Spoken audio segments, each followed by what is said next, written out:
Hey everyone! In this video, we're going to take a closer look at the fractured Ashla and the fractured Bogan lightsabers. But before we get to that, here's a friendly reminder to join me on my website SWTORFashion.com. Unleash your inner space Barbie and get inspired by other players' outfits. I'm Illeva, and this is my channel of helpful guides, SWTOR lore, deep dives, and all-out space Barbie extravaganza. If you're new here, then make sure to hit that subscribe button so that you don't miss out on any of my future content.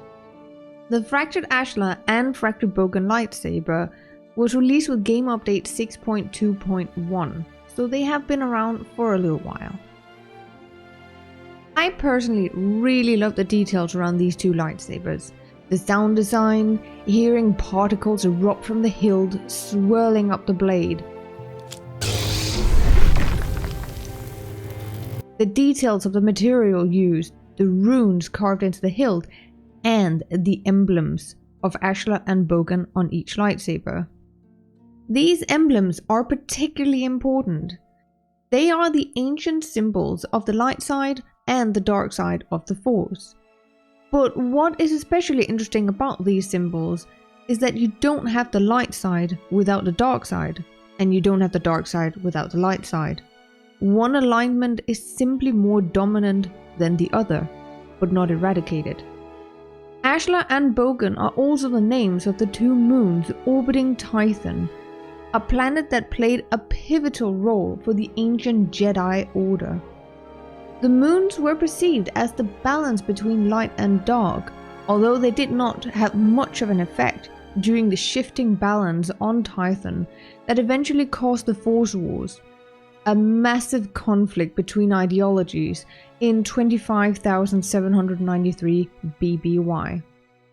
The Ashla symbol is also marked on the back of the two armor sets you see in the screenshots, the Distinguished Warrior and the Exiled Padawan, the latter one seemingly being very inspired by Ahsoka Tano's armor in Star Wars Rebels.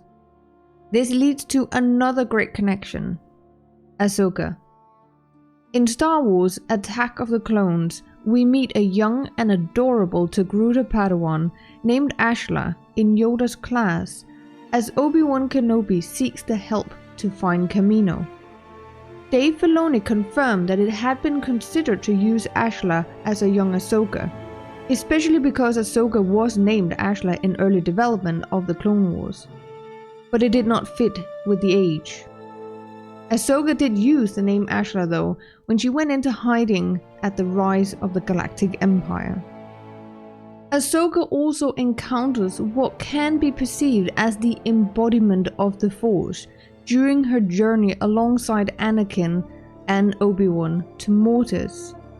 They meet the son, the daughter, and the father in an ethereal realm of Mortis, seemingly embodying the dark side, light side, and the balance between them, a role later claimed by an ancient being calling itself Bendu.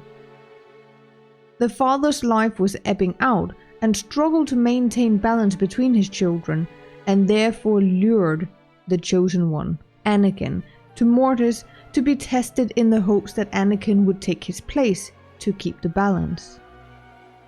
The son, embodying the dark side, wanted to corrupt Anakin and escape into the wider galaxy, but it was Ahsoka who got infected and actually killed.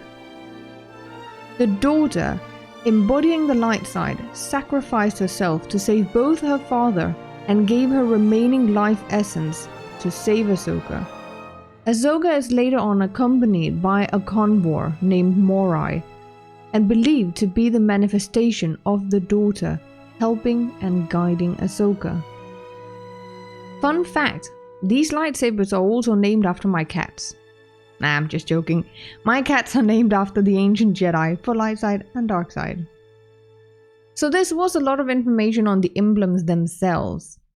At closer inspection of the hills, they both definitely have an antique feel to them, as well as the ancient Jedi runes. I was curious to know what the backstory behind these two lightsabers were. So I asked the designer himself, Hartman, what was his inspirational idea. He had this to say. So after I developed the ancient force-imbued blade, I wanted to continue that evolutionary track. Basically, what would that next gradual step look like from a physical blade to a precursor lightsaber? I imagined it would still be rather ornate, maybe even ceremonial in some ways. Containing ancient text, the iconography of ancient force users, and encased in stone to mimic some of the temples seen in SWTOR. At the top of each saber are ancient runes spelling out Ashla, light, and Bogan, dark, with battle damage somewhat obscuring what the runes say.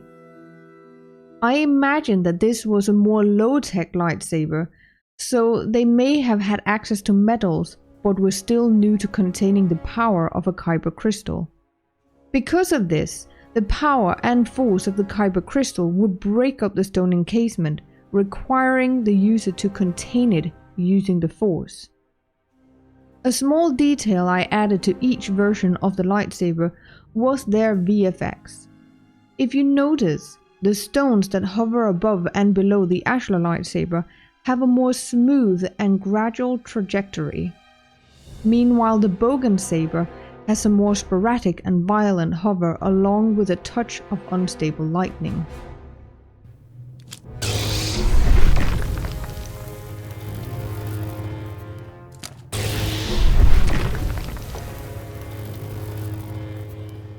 I thought this was super interesting information.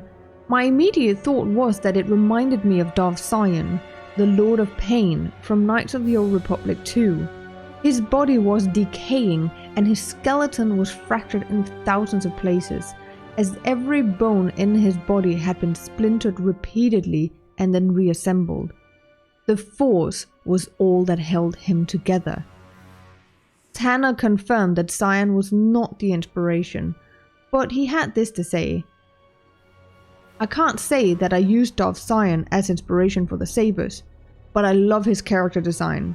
Now that you bring it up, I also see the similarity."